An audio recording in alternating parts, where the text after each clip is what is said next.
ciidamada booliiska Somaliland ee degmada Taleex ayaa ka soo wareegay maamulka Somaliland iyagoona u wareegay maamulka Puntland waxaana ciidamadan soo dhaweeyay wasiirka xogeenka wasaaradda caafimaadka dawladda Puntland Dr. Farax Maxamed Warsame iyo gudoomiyaha degmada Taleex Maxamuud Jaamac Shaacuur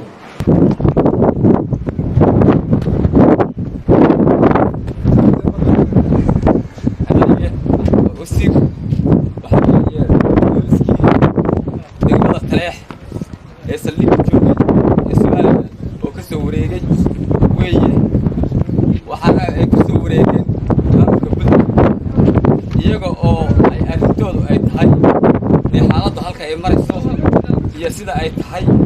iyo madaxda Soomaaliland waraxay ka baxay dadkood inay beeshooda ka midnaan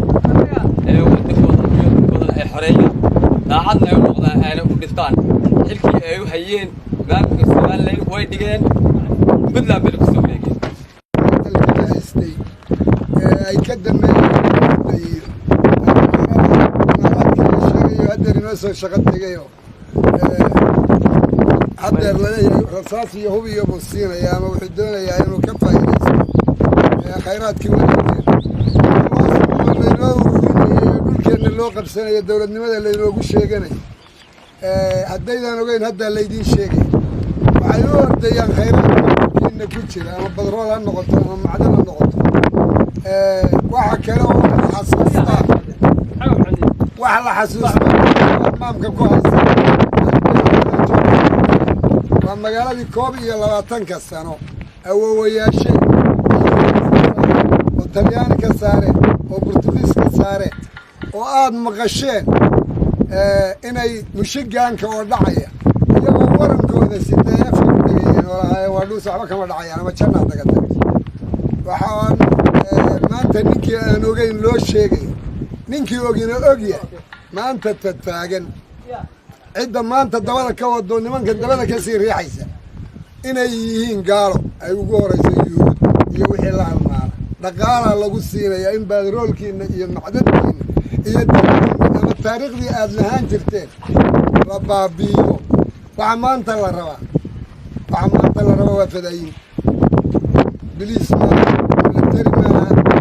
maaha waxaad maanta nin walba maanka ku haysaa in cidda la rabaa ay tahay inaad awoowayaashii wixii ay ahaan jireen waxa meelaha la soo dhoodhoobay waraaba taagaa cid kasta waa keen ninkii diyaar u ah inaad maanta waxa socda suuq iyo hadii la gura dhishikay ma u liidan kuwi maalintiiba ay garigii koofil iyo la dagaalamay kuwi odayaashii ama awoowayaashii ka fadhiyay nin kasta oo maanta waxa la inaad nin walba noqdo maanta dhulbaante iyo cid kastaba ugu baaqan inaynu 30 kun oo wiil gelino 10kii laga rabay marka la 10kii laga rabay 10kii kun oo laga rabay Allahu akbar Allahu akbar Allahu akbar Allahu akbar Allahu akbar Allahu akbar kan ciidankii laga bilaabo saaka dawlad goboleedka Puntland aad iyo aad anoo ku hadlaya magaca dawladda Puntland waxaan ku soo dhaweynayaa gacmo furan iyo si wadaniyad iyo Soomaalinimo nimanka Soomaalidiidka aad ka soo wareegteen midnimada Soomaaliyeed iyo midnimada Puntland aad ka soo wareegteen difaacadaana diyaarna u tihiin inaad difaacdaan dalkii lagu soo duulay loo yaqaan sheegaanta ayaan idinka mahadcelinayaa aad iyo aad idinka mahadcelinayaa إلهي أنا محل الله أكبر الله أكبر الله أكبر الله أكبر الله أكبر قبل على إن شاء الله تعالى وحان نقبل قاضية إن شاء الله ما ممكن بدنا نفهمية إن حقوق الليدين سيدي أضوله هيدين إن أدوه لسان ليس كنوان هيا مدحوينها أي مدحوين كيان كانوا وانو شيء وحوي هوشين إن شاء الله مركان نقضوا أي ضمين إن شاء الله تعالى إذا حرمنا مقالنا نبقليه ده sida hadda aad uga shaqeysaan markii loo baahdo dalka inaan difaacanana ay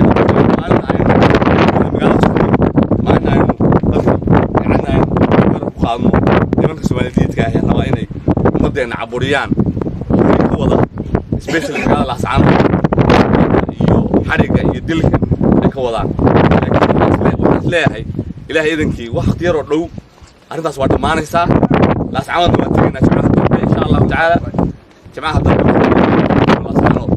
سؤالنا ديار متي ديار سودو هذا رياض يصومال نمو يوم بدنمو بينو قلنا يهلقن وما سنت سلام عادي فتاح اسماعيل محمد وركا SBS